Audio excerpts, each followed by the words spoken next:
Hey everyone, welcome back to another video. Before we get into today's very juicy subject matter, which happens to be, yes, about Dylan Mulvaney, because Dylan Mulvaney is releasing a book which not many people want to read by the looks of things. And speaking of books, I wrote a book almost 3 years ago. It's called The Path of an Eagle, How to Overcome and Lead After Being Knocked Down. I am very proud of this book, and it details all the things that I had to go through over my life. Spoiler alert, there's a lot of crazy things in here. And I wrote this book to help people. I wrote this book because I know lots of people are struggling out there.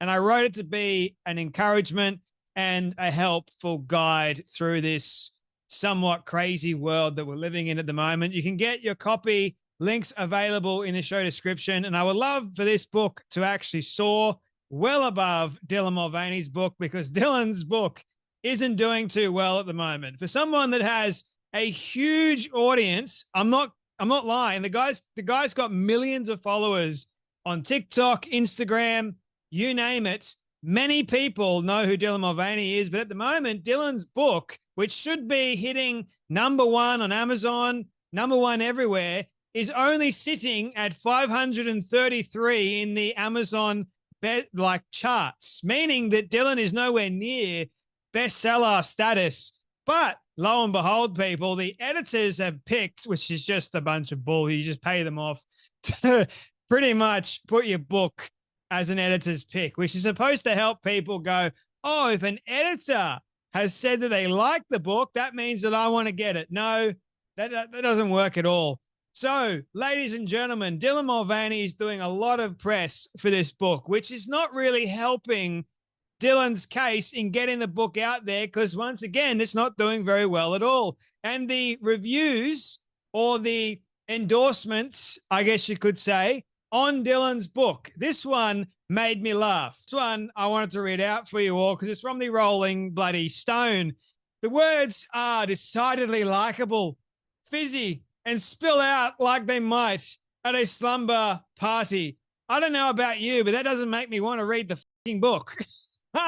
I am not interested one bit in what the Rolling Stone has to say, nor am I interested in what Glennon Doyle, who happens to be a very famous author, I'll have you know, nor Jonathan Van Ness, nor whoever, because Dylan Mulvaney, right, who claims to be something that Dylan is actually not, has a lot of these famous people supporting, and Dylan's book isn't doing too well. Gee, I wonder why that is. Let's have a look at what this book actually speaks to, shall we?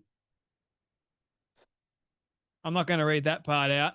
Actor and content creator Dylan Mulvaney's honest account of Dylan's journey through girlhood. All but, according to Dylan, 3 years off.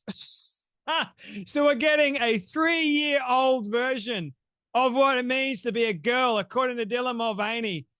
When Dylan Mulvaney came out as a woman online, Dylan was a viral sensation almost overnight, emerging as a trailblazing voice on social media. Dylan's personal coming out story blossomed into a platform for advocacy and empowerment for trans people all over the world. Through Dylan's Days of Girlhood series, Dylan connected with followers by exploring what it means to be a girl. Spoiler alert, Dylan still has got no idea what it means to be a girl, because Dylan ain't a girl. From experimenting with makeup, gee, women, how do you feel about all it takes to be a girl is experimenting with makeup, to a story time, to spilling the tea about laser hair removal, while never shying away from discussing the transphobia Dylan faced online. Oh dear, oh dear. Nevertheless, Dylan was determined to be a beacon of positivity. But shortly after Dylan celebrated day 365 of being a girl, it all came screeching to a halt when an insidious post sparked a media firestorm and right-wing backlash Dylan couldn't have expected. Wow. You don't say, right? Despite the vitriolic press and relentless paparazzi, Dylan was determined to remain loud and proud. No, Dylan didn't remain loud and proud. Dylan buggered off to some bloody other country to get away from the madness. Where'd he go, Peru? That's where Dylan went. In Paper Doll, notes from a late bloomer. Good grief. Dylan pulls back the curtain of Dylan Girl lifestyle with a witty and intimate reflection of Dylan's life pre and post transition. I can't. Who the bloody hell wants to read this book? Dylan covers everything from Dylan's first big break in theater to the first time Dylan's dad recognized Dylan as a girl to how Dylan handled scandals, cancellations, and tucking. Oh, the dreaded tucking, meaning getting your penis and then putting it under your thighs so no one can actually tell whether or not you've got a or a vagina. How about that? Ah, oh, dear, oh dear. It's both laugh out loud funny. The only thing that's laugh out loud funny about it is not the actual words that Dylan's saying. It's the whole bloody joke of the book. And powerfully honest. And is a love letter to everyone who stands up for queer joy. Oh, gee, what even the hell is queer joy? Someone please explain to me what queer joy is, because I'm still trying to figure that out for myself. And by the way, I thought queer was a derogatory term that people within the LGBT whatever community think that queer is a bad word. So recently Dylan went on, I think it is CBS Morning. So Dylan has been on all of the left-leaning news outlets, right? So Dylan went on The View recently, mocked God with Whoopi Goldberg. That went down real well, people. And now Dylan's going on CBS Mornings and telling everyone that Dylan felt a lot of guilt and a lot of shame. Yeah, this is great. And also how Dylan Mulvaney reacts to Trump declaring that there are only two sexes, male and female, and that is it. So you guys are going to love this. 1 minute 44. I know it goes a little bit longer than that, but I've only got 1 minute 44 for you all. So enjoy that time frame, I guess. So scared that news outlets would take my admission into a mental health facility as a way to paint me and all trans people as psychos who belong in the loony bin. It resulted in a lot of ideation and dissociation. I'm still battling with some of that guilt and that shame and that dysphoria that was projected onto me during that time. And that was a situation that I wouldn't have wished on my worst enemy now that I've lived through it. Mulvaney says she never wanted to be an activist, but has found herself navigating a society that's not always supportive of trans rights. On his first day in office, President Trump signed the order which recognized two sexes, male and female. When you heard that pronouncement, what did you think? It didn't change any way that I think about myself, because I'm a woman no matter what my passport says. We are not hurting anyone. We're less than 1% of the population. And the way that they speak about us so often is as if we're like taking over cities like Godzilla. We're just being our authentic selves. The Trump administration has also tried to ban gender-affirming care for people under the age of 19. A federal court has blocked that for now.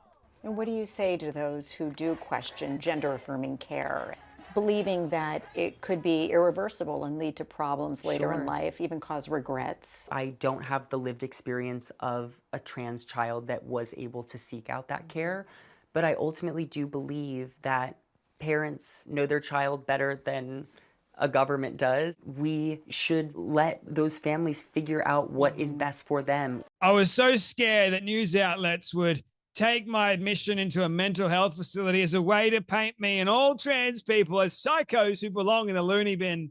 Well, mate, when you are going around acting as if you're something that you're not, you probably need to be in a mental health facility. You're in the right place, but if you're getting the wrong kind of treatment, then maybe you should get the hell out and get to a place with the right kind of treatment that actually doesn't affirm the madness that you're believing in, doesn't affirm the lie at all, actually wants to help you live life properly. But I think Dylan Mulvaney is one of the best grifters out there, if you ask me, because guess what?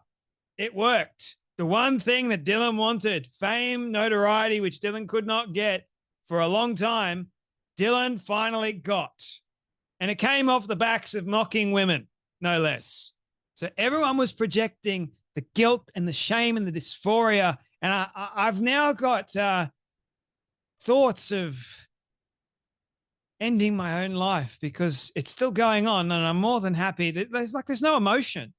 Like when I discuss my attempt to take my own life in here, I broke down. There's no emotion for Dylan Mulvaney at all. None. It's just straight face. I'm going to talk about this. When you know that someone has attempted to take their own life, there is a lot of emotional pain that comes when you're trying to relive that moment. But for someone like Dylan Mulvaney, it's just, let's glaze over this. It's not that important. And this journalist, yes, you poor thing.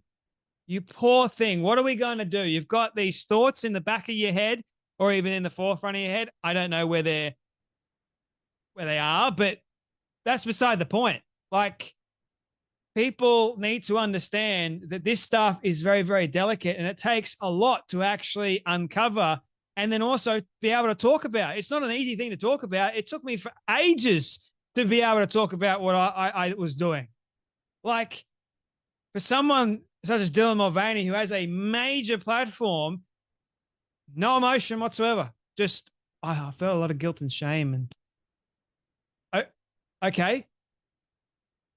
You felt a lot of guilt and shame over people projecting things onto you? Goodness me. Less than 1% of the population that seemingly has a major voice and wants to be in every single female sport, space, you name it, makes women very, very uncomfortable. And also a man parroting women, like, goodness me. People don't see that as disgusting. The Me Too movement and all those feminists, they don't rage about this sort of stuff. Oh, no. Can't possibly do that because that would be offensive. Mate, people need to wake the hell up. Like Dylan's going, it doesn't change the fact that I see myself as a woman and the bloody mainstream media sees me as a woman. So therefore that means I am a woman. Sorry. No, it doesn't. There is only male and female and you can't cross over. It doesn't work like that. Just because you want it to doesn't mean that it does. And you said yourself, you're less than 1% of the population. So therefore, if you're less than 1% of the population and you claim you're not hurting people, then go and live your life in privacy. But Dylan Mulvaney doesn't want to do that. Dylan wants to be at the center of fame and notoriety, because if really Dylan Mulvaney doesn't want the fame, doesn't want the pressure or the guilt and the shame that Dylan said that was projected onto Dylan, then, mate, go away.